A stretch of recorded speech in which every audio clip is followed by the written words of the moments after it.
Hello friends, स्वागत है आप सभी लोगों का हमारे चैनल को के स्टडी में। मैं कमल बेस्ट। इस वीडियो के माध्यम से दोस्तों आपके यहाँ पर कराऊंगा फिजिक्स का दोस्तों पार्ट नंबर 20, अर्थात दोस्तों भौतिक विज्ञान का आपको पार्ट नंबर 20 मिलेगा। इससे पहले दोस्तों आपको भौतिक विज्ञान के 19 पार्ट कराए जा चुके हैं श्रृंखला में। यदि आपने उनको ना देखा हो दोस्तों, उनको आप जरूर देख लें, क्योंकि वहाँ पर आपको बहुत ही महत्वपूर्ण क्वेश्चन कराए हैं दोस्तों, जो आपके बार बार एग्जाम में पूछे जाते हैं, जिनकी बहुत पूछे जाने की संभावना रहती है।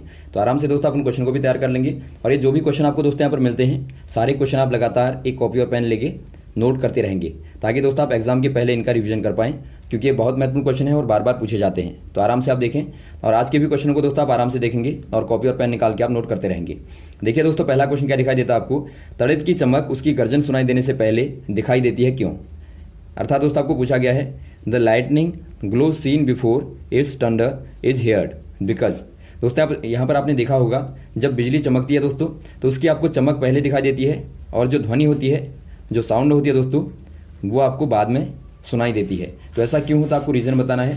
पहला दोस्तों आपको दिया है the speed of light is greater than speed of sound, या फिर आपको दिया the speed of sound is greater than the speed of light, या फिर आपको दिया है light can pass through vacuum, या फिर आपको दिया sound can not pass through vacuum.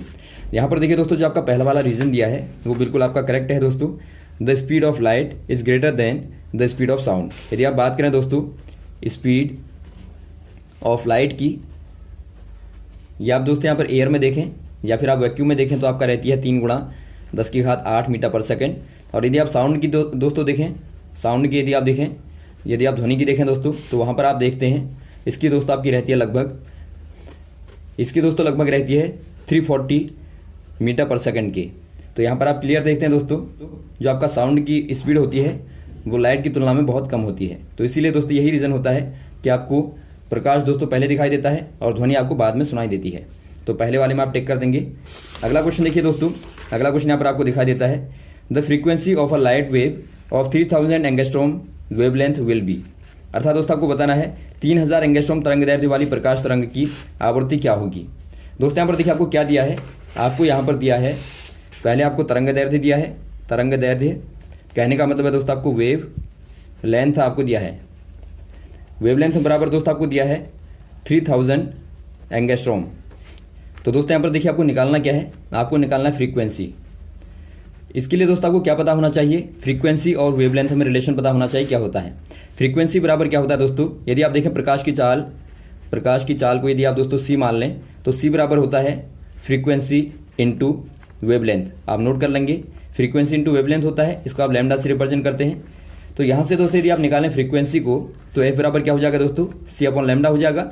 और सी आप मालूम है, आपको मालूम है 3 × 10⁸ होता है, और बट्टा दोस्तों लैम्डा बराबर क्या है, आप ध्यान देंगे यहाँ पर देखिए, जो आपको तरंगदैर्ध्य दी है दोस्तों 3000 एंगस्ट्रॉम में दी है, और आप जानते हैं 1 एंगस्ट्रॉम बराबर क्या होता है दोस्तों, 1 एंगस्ट्रॉम बराबर आपका 10⁻⁻10 मीटर होता है। तो यहाँ से आप क्या कर लेंगे दोस्तों, इसको आप मीटर में कन्वर्ट करेंगे, तो क्या मिलेगा आपको 3000 × 10⁻10 मीटर कर देंगे, या फिर आप दोस्तों 3 × 10⁻7 मीटर कर देंगे। यहाँ पर -7 क्यों आया दोस्तों, क्योंकि आपके जो 3 0 थे वो आपने यहाँ से कम कर दिए। तो यहाँ पर आपका आ जाएगा दोस्तों 3 × 10⁻7 मीटर, और ये आपका मीटर पर सेकंड है। यहाँ से दोस्तों आप काटेंगे तो आपको क्या मिलेगा, देखिए यहाँ से आपको मिलेगा 1 × 10⁸ पहले से है दोस्तों, और -7 ऊपर जाएगा दोस्तों, आपका +7 हो जाएगा। तो यहाँ पर आपका बन जाएगा 1 × 10⁻15 काहे में आएगा।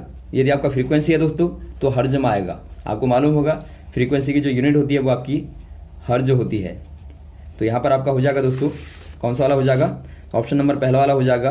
तो पहला वाला हो जाएगा 1 × 10⁻15 हर्ज। अगला क्वेश्चन देखिए दोस्तों, 5 ओम के 3 प्रतिरोध 1.5 वोल्ट की बैटरी से श्रेणी क्रम में जुड़े हुए हैं, तो परिपथ की धारा का मान आपको बताना क्या होगा। अर्थात दोस्तों आपको पूछा गया है 3 resistors of 5 ohms are connected in series order to the 1.5 volt cell, the value of the circuit current is. दोस्तों यहाँ पर देखिए आपको क्या बताना है, आपको मान बताना है दोस्तों सर्किट करंट का। यहाँ पर आप पहले ध्यान से देंगे, परिपथ देखेंगे दोस्तों, आपको दिया है 3 ओम, 3 प्रतिरोध हैं दोस्तों जो आपके श्रेणी क्रम में जुड़े हुए हैं। श्रेणी क्रम कहने का मतलब है आपका R1 R2 R3 में दोस्तों इस प्रकार से जुड़े हुए हैं, और इनका प्रत्येक का दोस्तों मान दिया है आपको 5 ओम का। और यहाँ पर ये बैटरी के साथ में जुड़े हैं दोस्तों, 1.5 वोल्ट की बैटरी के साथ में कनेक्टेड है। तो यहाँ पर आपको परिपथ में दोस्तों आई का मान बताना है। आप कैसे निकालेंगे, आप पहले दोस्तों आर को निकाल लेंगे। आर बराबर आपका श्रेणी क्रम में है, तो आपका R1 + R2 प्लस R3 हो जाएगा। तो यहाँ से दोस्तों आपको मिलेगा 5 धन 5 धन 5 बराबर 15 ओम। और वैसे दोस्तों आप V बराबर कर देंगे 1.5 वोल्ट। तो ओम के नियम से आप जानते हैं दोस्तों V बराबर IR होता है, और यहाँ से आप I को निकालेंगे तो आपका हो जाएगा V/R। तो यहाँ से दोस्तों आपका हो जाएगा 1.5/15 हो जाएगा, जो कि दोस्तों आपका आएगा 0.1 एम्पियर। तो ऑप्शन नंबर यहाँ पर हो जाएगा दोस्तों आपका C वाला 0.1 एम्पियर। अगला क्वेश्चन देखिए दोस्तों, आपको दिया है किसी सुरंग के भीतर 100 वाट क्षमता के 5 बल्ब लगातार 20 घंटे तक लगातार जलाए जाते हैं, तो कुल विद्युत खर्च आपको बताना क्या होगा। अर्थात दोस्तों आपको पूछा गया है 5 bulbs with 100 watt capacity in a tunnel are light for 20 hour continuously, the entire electricity expenditure will. दोस्तों यहाँ पर देखिए कोई सुरंग है दोस्तों, वहाँ पर एक सुरंग में दोस्तों आपको दिया गया है कि 5 बल्ब दोस्तों लगातार जलते हैं, जिनकी क्षमता क्या है, प्रत्येक की पावर दोस्तों, एक की पावर आपको दिया है 100 वाट की है। तो 500 की क्या हो जाएगी दोस्तों, 500 की पावर आपकी 500 वाट हो जाएगी। और यहाँ पर आपको दिया है लगातार दोस्तों 20 घंटे तक जलाए जाते हैं, जो आपको टाइम दिया है वो आपका दिया है 20 आवर तक जलाया जाता है। तो यहाँ पर दोस्तों आपको बताना है खर्च क्या होगा। इसके लिए दोस्तों आप सिंपल क्या करते हैं, देखिए जो आपका खर्च होता है, या फिर आप वर्क कहें दोस्तों, पावर इंटू टाइम कर देते हैं। आप जो भी आपने वहाँ पर व्यय किया शक्ति की, या आपका शक्ति गुणा आप समय कर देते हैं। तो क्या आ जाएगा दोस्तों, पावर आपके पास में 500 है और गुणा आपके पास में समय जो है 20 घंटे का है। तो इनको गुणा करेंगे आपको क्या मिलेगा, देखिए ये आपको मिलेगा 10,000, अर्थात दोस्तों आपका 10,000 मिलेगा। काहे में आएगा, ये आपका दोस्तों पावर है आपकी वाट में और आपका समय है घंटे में। वाट घंटे जो होता है दोस्तों, और आप जानते हैं दोस्तों 1000 वाट बराबर क्या होता है, 1 किलो वाट होता है। तो यहाँ पर आपका 10,000 वाट बराबर क्या हो जाएगा दोस्तों, 10 किलो वाट हो जाएगा घंटे। और आप जानते हैं किलोवाट घंटे जो होता है दोस्तों, ये आपका यूनिट होता है। यूनिट को आप दोस्तों किलोवाट घंटा बोलते हैं। तो यहाँ पर आपका 10 यूनिट हो जाएगा। तो आपको ऑप्शन कौन सा दिया है दोस्तों, ऑप्शन में आपको देखिए C वाला दिया है, 10 यूनिट आपका दोस्तों सही हो जाएगा। अगला क्वेश्चन दिया है दोस्तों आपको, ट्रांसफार्मर का कार्य है। आपको बताना दोस्तों यूज ऑफ ट्रांसफार्मर। यदि आप बात करें दोस्तों ट्रांसफार्मर का क्या कार्य होता है, ये दोस्तों मेनली देखिए 2 प्रकार के कार्य करता है दोस्तों। ये यहाँ पर देखिए इस प्रकार से बना रहता है। तो ये दोस्तों क्या करता है, ये आपका वोल्टेज को बढ़ाता है और वोल्टेज को घटाता है। तो यहाँ पर आप कहते हैं दोस्तों वोल्टेज को बढ़ाता भी है और घटाता भी है। जो बढ़ाता है दोस्तों उसको आप बोलते हैं स्टेप अप, और जो घटाता है दोस्तों उसको आप बोलते हैं स्टेप डाउन। तो 2 प्रकार के होते हैं। तो ऑप्शन नंबर आपका डी वाला सही हो जाएगा दोस्तों, ए एंड बी बोथ। अगला क्वेश्चन देखिए दोस्तों, यदि एक व्यक्ति का तापमान सेल्सियस में 60 डिग्री सेंटीग्रेड है तो फ़ारेनहाइट में क्या होगा। अर्थात दोस्तों आपको पूछा गया है if a man has a temperature of 60 degree centigrade what will be his temperature in Fahrenheit. दोस्तों यहाँ पर देखिए बार बार आपको बताया जा चुका है, जो आपका फ़ारेनहाइट में और जो सेल्सियस में संबंध होता है दोस्तों, यहाँ पर आप कर देंगे 180 यहाँ पर होता है आपका नीचे, और बराबर दोस्तों आपका C-0/100 कर देंगे। ये आपका दोस्तों रिलेशन होता है। यदि आप कैल्विन में भी देखेंगे तो आपका कैल्विन में होता है K-273/100 कर देंगे। तो ये दोस्तों आपका कैल्विन में और फ़ारेनहाइट में और सेल्सियस में दोस्तों आपका रिलेशन होता है। तो यहाँ पर आपको बदलना है, दोनों को आपको यहाँ पर इस्तेमाल करना है।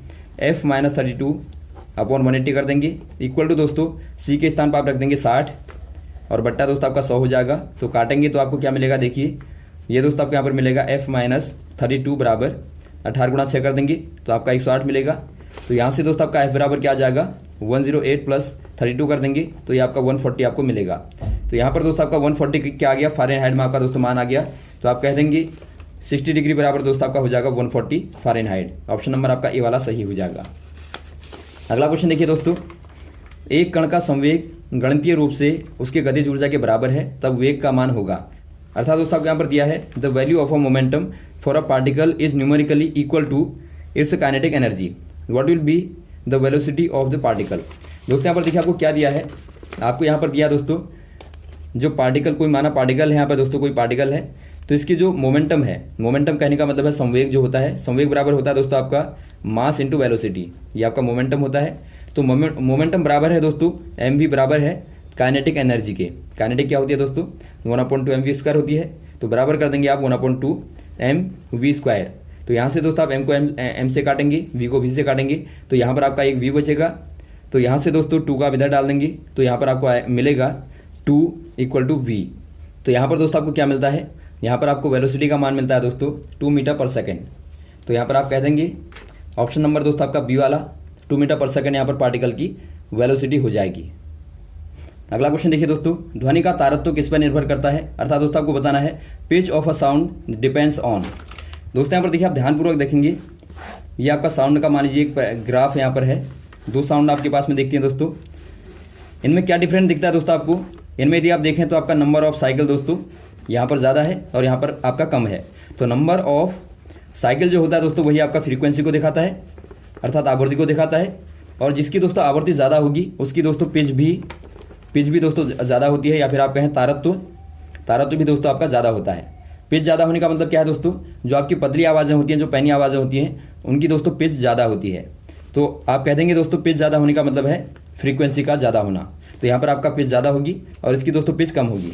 और वैसे दोस्तों एक आता है आपका लाउडनेस के आधार पर। लाउडनेस जो आपकी होती है दोस्तों साउंड में, वो डिपेंड करती है एम्पलीट्यूड पे। यदि आपका ये वाली साउंड है और यहाँ पर ही आपने दोस्तों इस वाली साउंड को, तो दोनों में क्या अंतर है, यहाँ पर दोस्तों आपका एम्पलीट्यूड का अंतर है। देखिए यहाँ पर आपका एम्पलीट्यूड कहने का मतलब है आयाम जो होता है, आयाम दोस्तों यहाँ पर आपका ज़्यादा है और यहाँ पर आयाम दोस्तों आयाम का मान कम है। तो इसकी लाउडनेस क्या हो जाएगी दोस्तों, यहाँ पर इंक्रीज हो जाएगी, ज़्यादा हो जाएगी, और इसकी दोस्तों आपकी कम हो जाएगी, लेस हो जाएगी। तो यहाँ पर आप दोनों को ध्यान देंगे। जो यहाँ पर आपको पूछा गया दोस्तों, आप कह देंगे। अगला क्वेश्चन देखिए दोस्तों, 5 वोल्ट विभवांतर के 2 बिंदुओं के बीच में 2 कूलाम आवेश को ले जाने में किया गया कार्य क्या होगा। अर्थात दोस्तों आपको पूछा गया है how much work is done to carry 2 coulomb charge between 2 points which has potential difference of 5 volt. दोस्तों यहाँ पर देखिए जो आपको डेफिनेशन दी है दोस्तों, ये आपकी इलेक्ट्रिकल पोटेंशियल की है दोस्तों, अर्थात जो आपकी वैद्युत विभव होता है दोस्तों उसी की यहाँ पर डेफिनेशन है। ये क्या कहता है दोस्तों, मान लीजिए आपके पास में यहाँ पर कोई इलेक्ट्रिक फील्ड है, या आपके पास में दोस्तों इलेक्ट्रिक फील्ड है, या फिर आप कहें दोस्तों वैद्युत क्षेत्र है। तो कोई चार्ज यहाँ पर दोस्तों आपका Q0 है, कोई पॉइंट चार्ज है जो कि आपका दोस्तों यहाँ से लेके R दूरी पे है। तो यहाँ से यदि आपको दोस्तों इसको यहाँ पर लाना है, यदि आपको क्षेत्र में लाना है, तो इसमें जो कार्य किया गया दोस्तों, जो वर्क डन जो होगा दोस्तों, वही आपका पोटेंशियल, आपका इलेक्ट्रिक पोटेंशियल कहलाता है। यदि आप इसको लिखें दोस्तों तो आपका P बराबर होता है W/Q0। तो यहाँ पर आपको यही पूछा गया दोस्तों, आपको कार्य पूछा गया है, तो W बराबर क्या हो जाएगा दोस्तों, पोटेंशियल इंटू Q0 हो जाएगा। तो पोटेंशियल डिफरेंस दोस्तों आपको यहाँ पर दिया है 5 वोल्ट, तो 5 कर देंगे आप गुणा चार्ज आपको दिया है 2 कूलाम का, गुणा 2 कर देंगे तो आपका आ जाएगा 10। वर्क है दोस्तों, वर्क यहाँ पर काहे में आएगा, ये आपका जूल में आएगा। तो यहाँ पर आपका हो जाएगा दोस्तों 10 जूल, ऑप्शन नंबर डी वाला। अगला क्वेश्चन देखिए दोस्तों, वायु के सापेक्ष किसी द्रव का क्रांतिक कोण 45 डिग्री है तो उसका अपवर्तनांक क्या होगा। अर्थात दोस्तों आपको पूछा गया है the critical angle of a liquid with respect to air is 45 degree, what will be the refractive index. दोस्तों यहाँ पर देखिए आपको रिफ्रैक्टिव इंडेक्स पूछा गया है, अर्थात दोस्तों आपको अपवर्तनांक पूछा गया है। तो आप कैसे निकालेंगे, यहाँ पर देखिए दोस्तों पहले आपको समझना पड़ेगा जो आपका क्रिटिकल जो एंगल होता है, या फिर आप कहें दोस्तों क्रांतिक कोण होता है, वो क्या होता है। मान लीजिए दोस्तों आपके पास में 2 माध्यम है, ये आपका सघन माध्यम है और यहाँ पर आपका विरल माध्यम है, और यहाँ पर आपका मान लीजिए आपको जल दिया है और यहाँ पर आपको दोस्तों वायु दिया है, एयर, और यहाँ पर लिक्विड। तो यहाँ पर देखिए दोस्तों आप कोई किरण यहाँ पर लेंगे, इंसिडेंट रे लेंगे, यहाँ से आपने ली, तो ये क्या करेगी दोस्तों, यहाँ से यदि आप अभिलंब डालेंगे तो आपका इस प्रकार से आएगा, ये आपका अभिलंब है। तो यहाँ से दोस्तों क्या हो जाएगी, ये आपकी रिफ्लेक्टेड होकर दोस्तों यहाँ को निकल जाती है, बिल्कुल दोस्तों दोनों मीडियमों के लेयर में से ऊपर से जाती है। तो यहाँ पर आप क्या कहते हैं दोस्तों, इस वाले एंगल को आप कहते हैं, जो यहाँ पर आपका है, ये दोस्तों आपका इंसिडेंट एंगल कहलाता है, और ये आपका दोस्तों रिफ्लेक्टिव एंगल कहलाता है। तो R जो होगा दोस्तों, वो R बराबर क्या हो जाएगा, 90 डिग्री हो जाएगा। तो यहाँ से दोस्तों आपको क्या मालूम हुआ, जिस वाले केस में भी दोस्तों आपका R का मान 90 डिग्री हो जाएगा, उसी को दोस्तों आप क्या बोलेंगे, उसी को दोस्तों आप इंसिडेंट एंगल को बोलेंगे क्रांतिक कोण।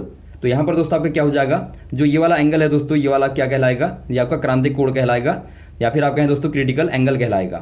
तो इस पर दोस्तों यदि आप किसी रे को डालते हैं तो वहाँ पर दोस्तों ये बिल्कुल यहाँ पर से निकल जाती है। यदि थोड़ा सा भी आप बढ़ा देंगे दोस्तों तो इसका क्या हो जाएगा, इसी माध्यम में दोस्तों रिफ्लेक्शन हो जाएगा, जिस पर आपके ऑप्टिकल फाइबर वर्क करते हैं। तो वो वाली कंडीशन हो जाएगी कि यहाँ पर दोस्तों आपका सेम मीडियम में ये रे आपकी जाएगी और यहाँ से लौट आएगी। तो इनको दोस्तों आप क्या बोलते हैं, इनको दोस्तों आप टोटल रिफ्लेक्शन बोलते हैं। तो यहाँ पर जो कंडीशन है दोस्तों वो आपकी यहाँ पर है, यहाँ से निकलेगा। तो यहाँ पर आपको दिया दोस्तों 45 डिग्री, ये वाला आपको दिया एंगल 45 डिग्री है, 45 डिग्री है दोस्तों क्रिटिकल। तो आपको बताना दोस्तों जो आपका अपवर्तनांक होगा, अपवर्तनांक कहने का मतलब है रिफ्रैक्टिव इंडेक्स जो होगा दोस्तों, उसका मान क्या होगा। म्यू बराबर दोस्तों आपका होता है, यदि आपको सी दिया होगा अर्थात आपको क्रिटिकल एंगल दिया होगा तो 1/sin सी होता है। तो यहाँ पर आप रख देंगे 1/sin 45 रख देंगे। तो क्या हो जाएगा दोस्तों, ये आपका म्यू बराबर हो जाएगा 1/√2 हो जाएगा इसका मान। तो बराबर दोस्तों आपका √2 आ जाएगा। तो आप कह देंगे दोस्तों जो मान होगा म्यू का जो मान होगा दोस्तों वो आपका √2 हो जाएगा, ऑप्शन नंबर सी वाला। तो यहाँ तक दोस्तों आप क्वेश्चन को तैयार करेंगे। इसके बाद में दोस्तों आपको नेक्स्ट वाले पार्टों में लगातार क्वेश्चन को कराते रहेंगे, हमारे साथ भी बने रहेगा। ओके, थैंक्स, जय हिंद, जय भारत।